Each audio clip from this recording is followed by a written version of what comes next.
You know those gut instinct moments when you discover something that you know will change your life for the better?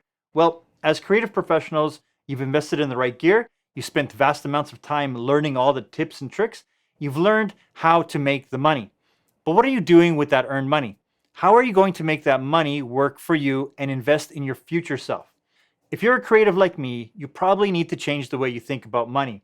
This topic I find is missing from the creative community, and too few openly talk about it. It doesn't matter how creative or talented you are, you still need to think long term.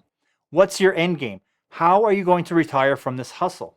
If you're not thinking about long term handling of your earned money properly, you're missing out. It's true that there are many ways to earn money, but today let's talk about what to do with your earned money in your 20s, 30s, and 40s as creatives. How to set it up properly to make more money in the long run than any job could ever get you. Hey guys, I'm Raphael, and welcome to the channel.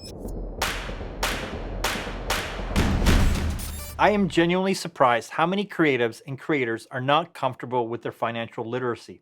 And it shocks me how they manage their personal income. They spend their money on gear they don't need. They don't allocate money for taxes. They spend that money on gear. They don't pay their future self first. They use that money to buy gear now. They buy gear on credit, and after 10 years, they have lots of gear and no money. That was me in my 20s. We creatives are great at budgeting time and money, knowing how much a project will cost, how long it will take, how to stretch a dollar to maximize the project and make it look stellar. But when it comes to long-term financial thinking, we all suck. Maybe it's because we know the time scale is so long and our procrastination brain kicks in and we tend to leave it until the last possible moment. There are things I wished I knew in my 20s that would have been so helpful to set up that I would be crushing my personal finances at the peak of my creative career. Financial gurus selling courses online have a simple catch-all answer for everyone. Real estate, or open up a Shopify or Amazon store. Passive income streams. Just buy their course and they'll show you how.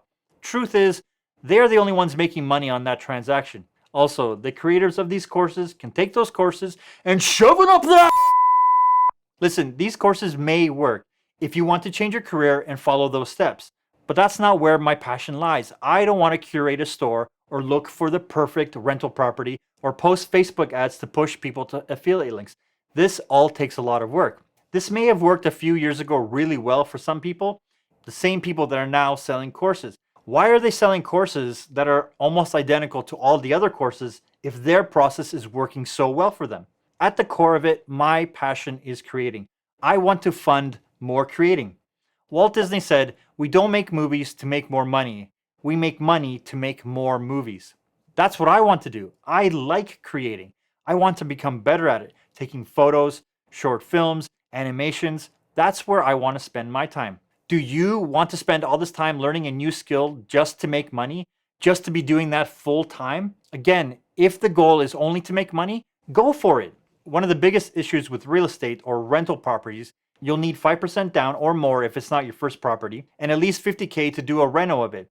Then list it and wait for someone to start paying the rent. There's the BRRRR method, where in 5 years you own 20 units, all renting out. Yes, this can make you money and wealthy, but again, that'll be your full-time endeavor. So, what do most creatives do, including myself?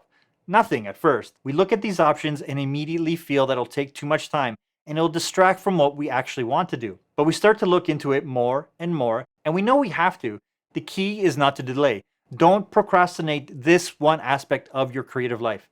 But money is important to keep doing what we do. And building wealth, even in the creative life, is something that we too have to do. I'm not qualified to walk you through your own financial path, but I can point you in the right direction to start.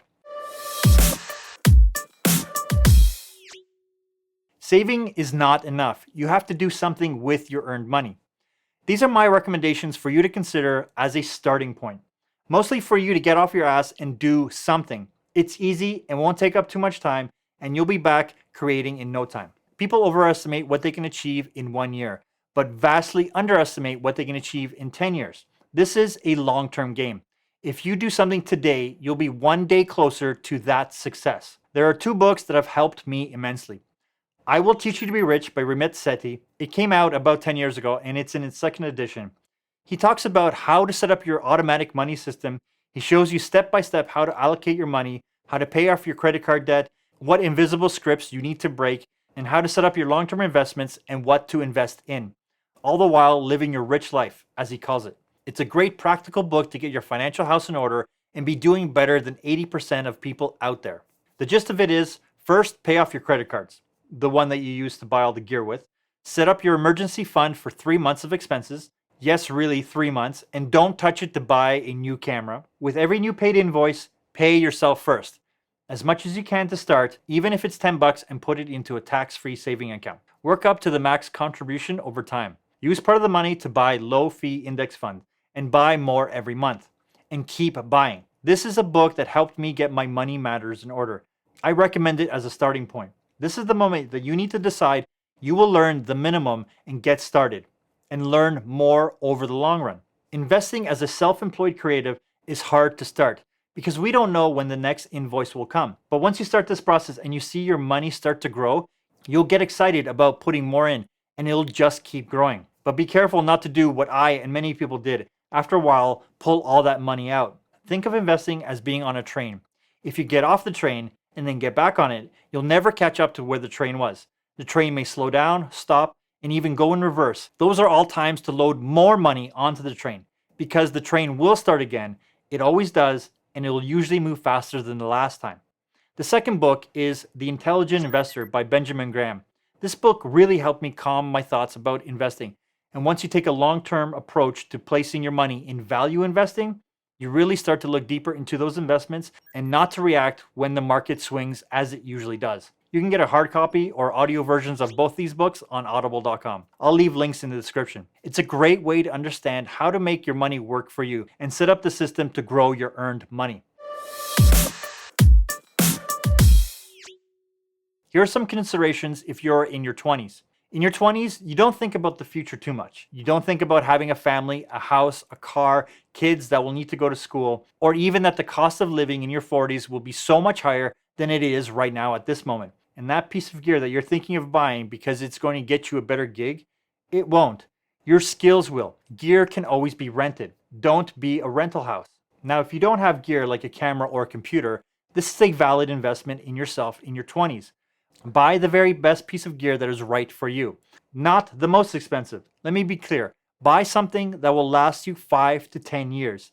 Yes, 5 to 10 years. Gear typically should pay itself off in 3 to 5 years.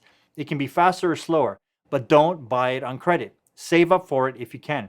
Otherwise, it'll cost you twice as much because of the interest. If you do have gear, keep it for another 2 to 3 years and invest that money in an index fund.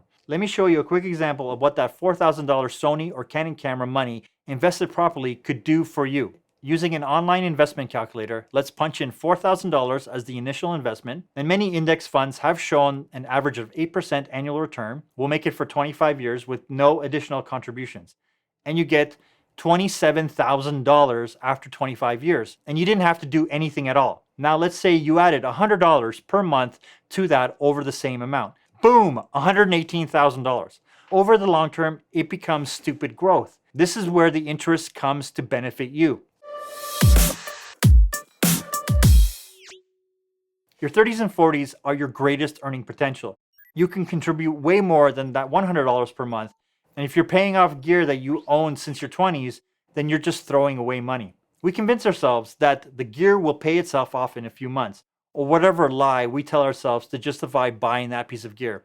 This is the time as creatives to be doubling down on those investments. Many of us choose to buy a house, thinking that it's an investment. It's really not, unless you're willing to sell it and cash out, buy something for less money, and invest the remainder. And I definitely wouldn't recommend doing a home equity line of credit to buy gear. It's just like buying with credit cards, and it'll cost you thousands in the long run. As creatives, your earning potential is very high.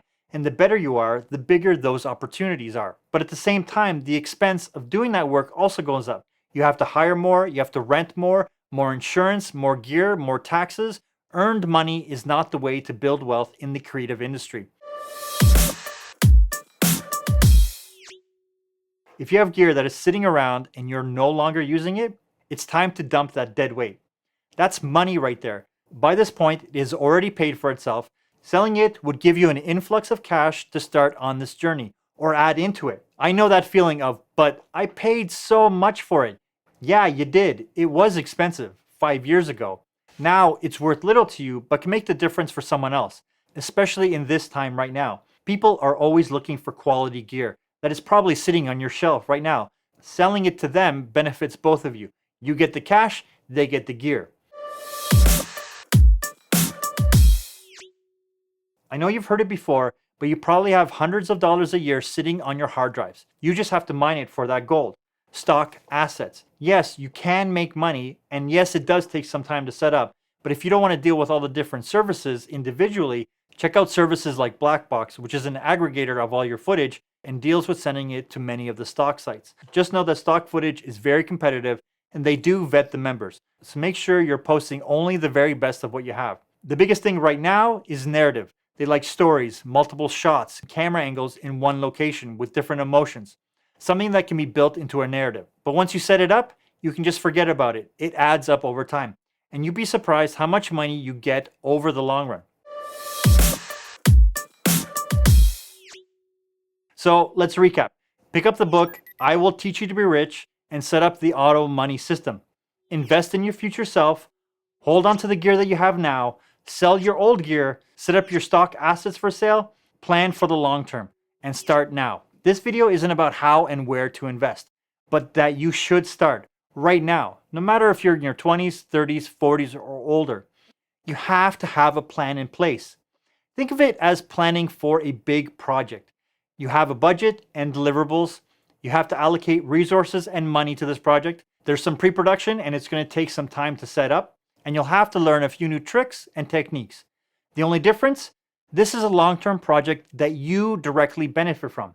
Think of it as future royalties for past projects. You are an insanely talented creative, but are you willing to improve your financial literacy? I hope that you find this to be valuable. I hope that this gives you answers to a problem that you didn't even know you had. I hope your life is richer for it, literally. As always, thanks for watching. Give me a big thumbs up, subscribe, leave a comment with your thoughts. I'm Rafael. I'll talk to you soon. Bye for now.